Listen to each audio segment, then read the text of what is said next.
মুসলিম সহ সকল ধর্মের মানুষদেরকে আহ্বান করছি, লা ইলাহা ইল্লাল্লাহ, এই অসীম শক্তিশালী কালিমা এটা কোথা থেকে আসছে, কি অর্থ বহন করছে তা গভীরভাবে আয়ত্ত করুন।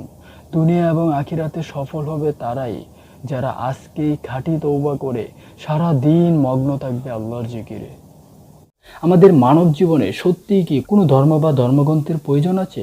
এই বিষয়টা ক্লিয়ার হওয়ার জন্য আমরা একটা স্থায়ী প্রচলিত নিয়মের দিকে যদি লক্ষ্য করি, আমরা দেখতে পাই যে কোনো সময় যে কোনো জায়গায় নিঃসন্দেহে নিয়মটা সকলেই মেনে নিতে বাধ্য। যদি আমরা চোখের সামনে কোনো কাজ বা পণ্য দেখি, তখন আমরা কোনো দ্বিধা ছাড়াই নিঃসন্দেহে বলি পণ্য নির্মাতার সম্পর্কে সবচেয়ে ভালো জানবে। আবার কেউ যখন এ নিয়ে কথা বলতে যাবে, আমরা একইভাবে বলে উঠি যিনি এটা বানিয়েছেন তারই সবচেয়ে বেশি অধিকার এটা নিয়ে কথা বলার। যেমন আমি যখন একটা ফোন কিনি, সেটার সাথে একটা ইউজার ম্যানুয়াল থাকে, তাই না? সেটা দেওয়ার মাধ্যমে প্রস্তুতকারী কোম্পানি কিন্তু আমাকে এরকম জানিয়ে দিচ্ছে যে এই ফোনটা আমরা বানিয়েছি, তাই যৌক্তিকভাবে আমরা এর সম্পর্কে সবচেয়ে ভালো জানি, একেবারে ছোটখাটো ডিটেল পর্যন্ত। আর এই ম্যানুয়ালটা দিয়ে আমরা সেই ব্যাপারটাকে স্পষ্ট করছি।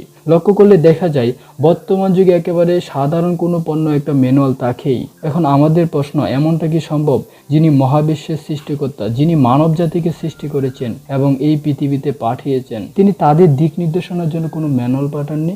এমনটা কি সম্ভব? না, এটা কখনোই সম্ভব না। তাহলে আমাদের মানব জীবনে অবশ্যই একটা ধর্মগ্রন্থের প্রয়োজন আছে। আমার প্রিয় ভাই, আল্লাহ আমাদের মানব জীবনেও ঠিক তেমনই একটা ম্যানুয়াল অর্থাৎ ধর্মগ্রন্থ পাঠিয়েছেন।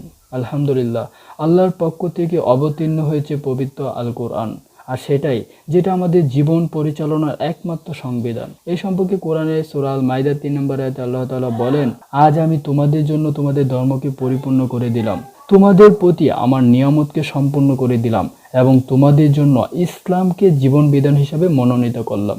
এ আয়াত থেকে বোঝা যায় যে কোরআন মানব জাতির জন্য আল্লাহর চূড়ান্ত বিধান, যা মানুষের জীবনকে সঠিক পথে পরিচালিত করতে নাজিল করা হয়েছে। এই আয়াতে এটাও বোঝা যায় যে আল্লাহর পক্ষ থেকে আর কোনো কিতাব নাজিল হবে না। সর্বশেষ কোরআনকে দিয়েই আল্লাহর কাছে একমাত্র গ্রহণযোগ্য ধর্ম ইসলামকে পরিপূর্ণ করে দিলেন। তাই আল্লাহ তাআলা এই পৃথিবীতে অনেক আসমানি কিতাব পাঠিয়েছেন, কিন্তু তার সময় বদলানোর সাথে সাথে ধর্মগ্রন্থগুলিও বিকৃত হয়ে গেছে, নতুন জিনিস ঢুকেছে। এই ধর্মগ্রন্থ বদলানোর ব্যাপারে পবিত্র কোরআনে সূরা বাকারার ৭৯ নম্বর আয়াতে আল্লাহ তাআলা বলেন, দুর্ভোগ তাদের জন্য যারা নিজ হাতে কিতাব রচনা করে এবং তুচ্ছ মূল্য প্রাপ্তির জন্য বলে এটা আল্লাহর নিকট হতে। তাদের হাত যা রচনা করেছে তার জন্য শাস্তি তাদের, এবং যা তারা উপার্জন করে তার জন্য শাস্তি তাদের। ঠিক এভাবে যখনই কোনো কিতাব বিকৃত হয়ে গেছে, তখনই আল্লাহ তাআলা নতুন রাসূল পাঠিয়েছেন আর নতুন কিতাব। এভাবে বহু বছর চলেছে। তারপর আল্লাহ পাঠালেন সর্বশেষ ও চূড়ান্ত বিশ্ব নবী হযরত মুহাম্মদ সাল্লাল্লাহু আলাইহি সাল্লামকে, আর তার উপরে নাজিল হয়েছে সর্বশেষ ও চূড়ান্ত আসমানি কিতাব পবিত্র আল কোরআন। বিশ্ব নবী সাল্লাল্লাহু আলাইহি সাল্লাম বলেছেন যে আল্লাহ তাআলা এই পৃথিবীতে ১,২৪,০০০ নবী রাসূলগণকে প্রেরণ করেছেন। তবে যেসব নবী রাসূলগণ এসেছেন হযরত মুহাম্মদ সাল্লাল্লাহু আলাইহি সাল্লামের আগে, তারা ছিল সেই সময়ের জন্য, সেইখানকার মানুষদের জন্য।